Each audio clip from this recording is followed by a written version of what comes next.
Hello everyone, this is Alex. And today I have something to tell about how to remove the cassette of sprockets from the rear wheel of a bicycle. So let's get started. In order to remove the sprocket cassette from the rear wheel, we need to unscrew this nut. It holds sprocket on the rear hub of a bicycle wheel. This nut has such internal teeth and it is impossible to get there with any ordinary tool. There is a special remover tool for this, which cannot be bought in a regular tool store, but can be ordered, in particular, on AliExpress or eBay. A decent tool starts at $4 to $6. There are other options without this axle, which serves as guides when unscrewing the cassette, but you need it if you have a rear axle without an eccentric, but simply on a nut. I wouldn't recommend that you buy the cheapest puller that costs $1 or $2 and you can just rip off the inner nut.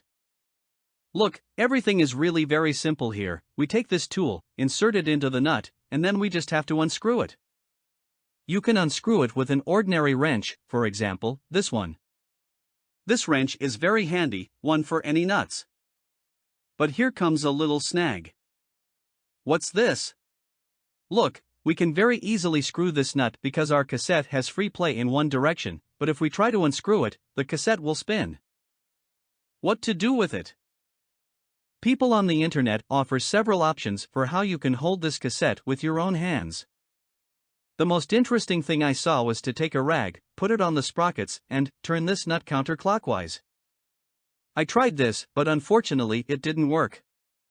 The rag was torn into small pieces. Why?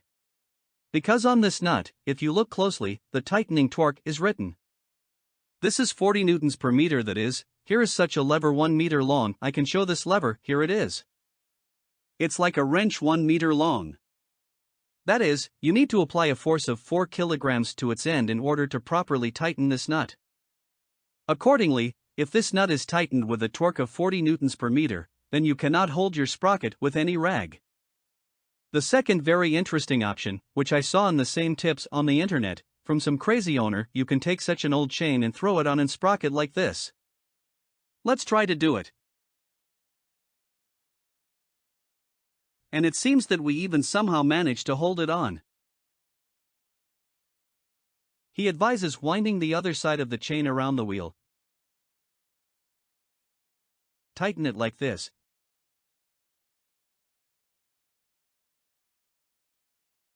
And then take a wrench and start unscrewing the nut.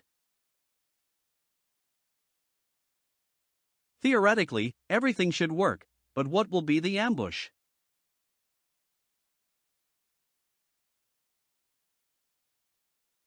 Look, as soon as we start turning this nut, look here carefully, see? The chain begins to compress firstly, our tire.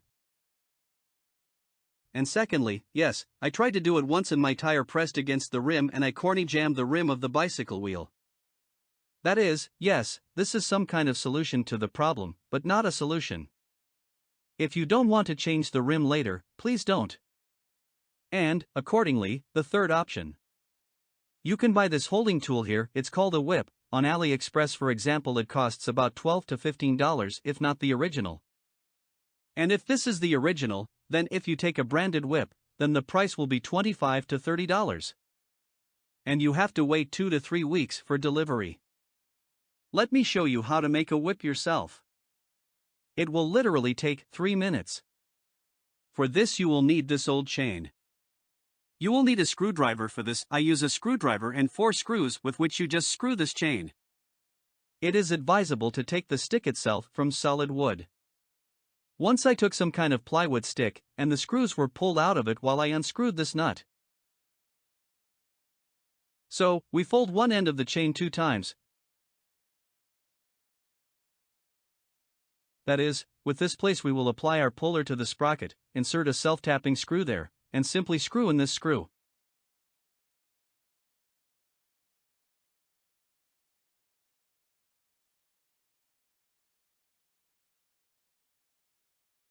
You should end up like this. Then we take the second screw, also insert it between the links.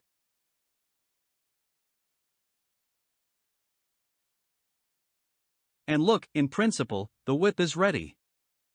But what's the catch? If you leave it in the form in which we saw it, for example, this whip on the internet, then when we pull the sprocket counterclockwise, this extreme self-tapping screw will simply stretch out. In order to make the whip more durable, we take 2 more screws and screw one into the end.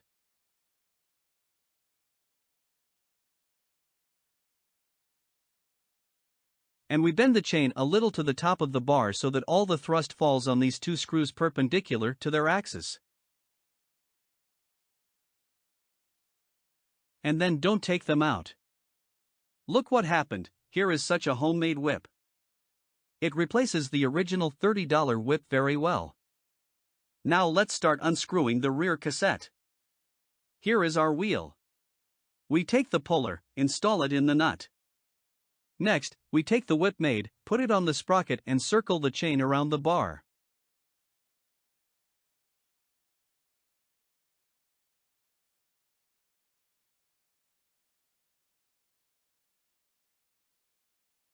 Look, now we have a good grip on the rear cassette and can prevent the wheel sprockets from spinning backwards. Now take the wrench and just start spinning. We hold on the right, and on the left we turn the nut itself. Look, it unscrews very easily.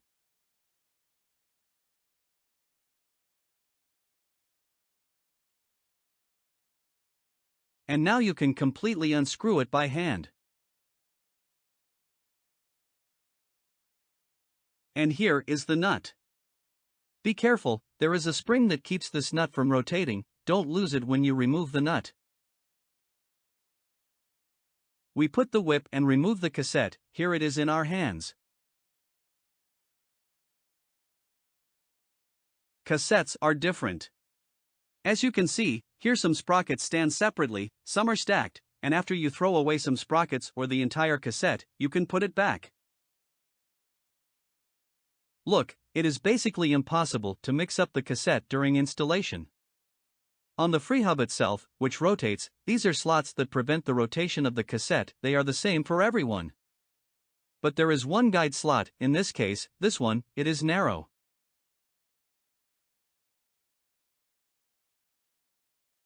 It's thinner than the rest, and when you put the cassette in place, you need to align the guide grooves and your cassette will snap into place very nicely. The second point, when you return everything back, do everything in reverse order. Place the big sprockets first, then the smallest ones. Then you need to check for the presence of this spring washer, put the nut in place and feel for the thread with your hand.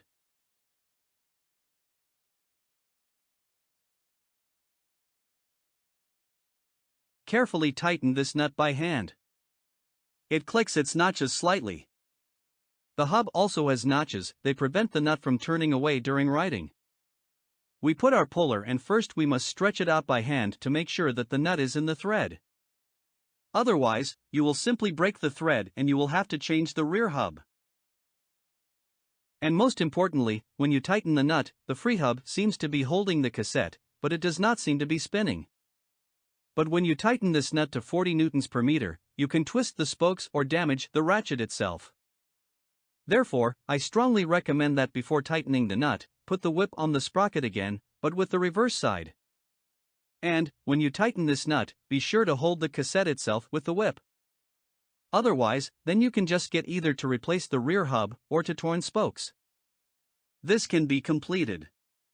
Thanks for watching the video, give it a thumbs up and subscribe to my channel. Alex was with you. Have a nice day and bike rides.